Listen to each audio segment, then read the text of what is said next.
আগামী সপ্তাহে চীনে বসতে চলেছে এসসিও সম্মেলন। চীনা প্রেসিডেন্ট শি জিনপিং স্বাগত জানাবেন প্রধানমন্ত্রী নরেন্দ্র মোদী, রুশ প্রেসিডেন্ট ভ্লাদিমির পুতিনকে। সব মিলিয়ে 20-এর বেশি বিশ্ব নেতা উপস্থিত থাকবেন সম্মেলনে। নিশ্চিতভাবেই গ্লোবাল সাউথের উত্থানের এই ছবিতে অস্বস্তিতে পড়বেন মার্কিন প্রেসিডেন্ট ডোনাল্ড ট্রাম্প। 31শে আগস্ট থেকে 1 সেপ্টেম্বর পর্যন্ত ওই সামিটটি চলবে।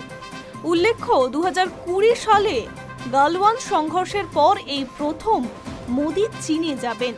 এক মঞ্চে পুতিন, জিনপিং ও মোদির সহাবস্থান কূটনৈতিকভাবে তাৎপর্যপূর্ণ হতে চলেছে বলে মনে করা হচ্ছে। এর আগে রাশিয়ার কাজেনে ব্রিক্স সম্মেলনেও মোদি ও পুতিন এক মঞ্চে দেখা গিয়েছে, যেখানে ইউক্রেনের যুদ্ধ শুরু হওয়ার পর পশ্চিমী দুনিয়ার নেতারা মুখ ফিরিয়ে নিয়েছে পুতিনের থেকে। সেখানে ভারত বন্ধুর হাত ছাড়েনি। গত সপ্তাহে নয়াদিল্লিতে ভারতে নিযুক্ত রুশ রাষ্ট্রদূত বলেছেন, খুব তাড়াতাড়ি ভারত ও চীনের সঙ্গে ত্রিপাক্ষিক বৈঠক করবে রাশিয়া। এদিকে চীনের এক গবেষণা সংস্থার সম্পাদক এরিক ওলান্ডার বলেছেন, জিনপিং চাইছেন সম্মেলনকে ব্যবহার করে মার্কিন আধিপত্য থেকে মুক্ত আন্তর্জাতিক দুনিয়ার ছবিটা কেমন হতে চলেছে তা তুলে ধরা।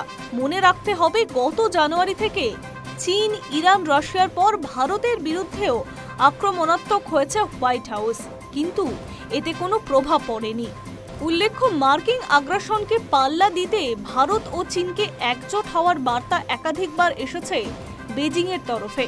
হাতে হাত মিলিয়ে বিশ্বকে হাতি ও ড্রাগনের নাচ দেখানোর বার্তাও দিয়েছিল চীন।